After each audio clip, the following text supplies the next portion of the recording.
Hello भाइयों, कैसे हो आप लोग। फुटबॉल न्यूज़ में आपका स्वागत है। पहली जो न्यूज़ आ रही है वो आ रही है आर्सेनल की तरफ से। जी हाँ, आर्सेनल ने कंफर्म किया कि बुकायो साका कई हफ्तों के लिए बाहर हो गए हैं। आर्सेनल के कोच माइकल आर्टेटा ने भी कंफर्म किया है। उन्होंने बताया कि साका के हैमस्ट्रिंग में पेन है, सो साका कुछ वीक्स के लिए नहीं खेल पाएंगे।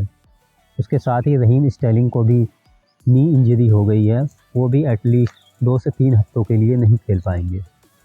दूसरी जो न्यूज़ आ रही है वो आ रही पेप ग्वार्डियोला की तरफ से। जी हाँ, पेप से जब एक रिपोर्टर मैन सिटी के डाउनफॉल के बारे में पूछता है तो वो लिटरली यही कहते हैं कि पहले हमने जीतने का रिकॉर्ड बनाया था, अब हम हारने का रिकॉर्ड बना रहे हैं। ये तो हम लोगों के मन की बात हो गई।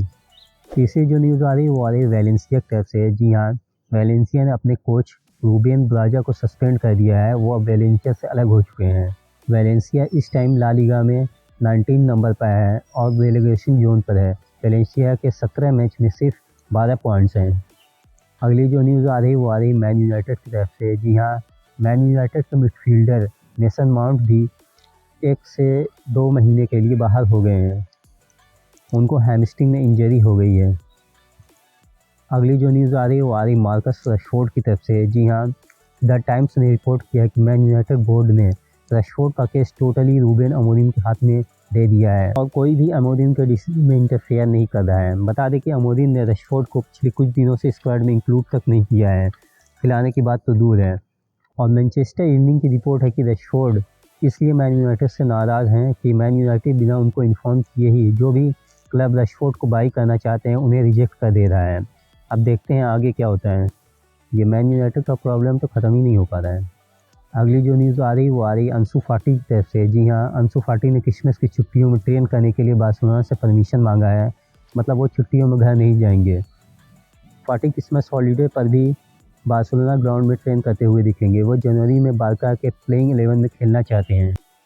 अगली जो न्यूज़ आ रही है वो आ रही है डिएगो सिमियोन की तरफ से। जी हाँ, एथलेटिको मैड्रिड ने डिएगो सिमियोन को 23/12/2011 को 13 मंथ्स के कॉन्ट्रैक्ट पर साइन किया था, लेकिन 14 साल से उनका 13 मंथ का कॉन्ट्रैक्ट पीरियड नहीं ख़त्म हुआ और उनका कॉन्ट्रैक्ट एक्सटेंशन होता गया। इस time Atletico Madrid La Liga table पे नंबर 1 पर है और इसका काफ़ी कंट्रीब्यूशन डिएगो सिमियोन को जाता है, मतलब अभी तक उनका 13 मंथ का पीरियड ख़त्म नहीं हुआ है।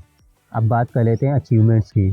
ट्रेंट अलेक्जेंडर आर्नोल्ड ने कंप्लीट कर लिया 85 assist as a Liverpool player. Luka Modric ने पूरा कर लिया 560 games as a Real player. Premier League 24-25 में सालाह बन गए हैं हाईएस्ट गोल स्कोरर और हाईएस्ट असिस्ट प्रोवाइडर। उन्होंने अभी तक 15 गोल्स और 11 असिस्ट प्रोवाइड कर चुके हैं। साथ ही Mohamed Salah Premier League all time assist में टॉप 10 में पहुंच गए हैं। आप देख सकते हो बेकहम के साथ ये टॉप 10 की रैंकिंग है। कालियन एम्बापे ने रियल मैड्रिड के लिए 24 मैचेस में 7 man of the match award जीत चुके हैं। डिएगो सिमियोन को मिला है La Liga coach of the month for the month of December का। एथलेटिको ला लीगा टेबल में टॉप पर पहुंच गई है। बस फ्रेंड्स, वीडियो पसंद आई है तो लाइक करें और चैनल को सब्सक्राइब करें। अब कल मिलते हैं, बाय।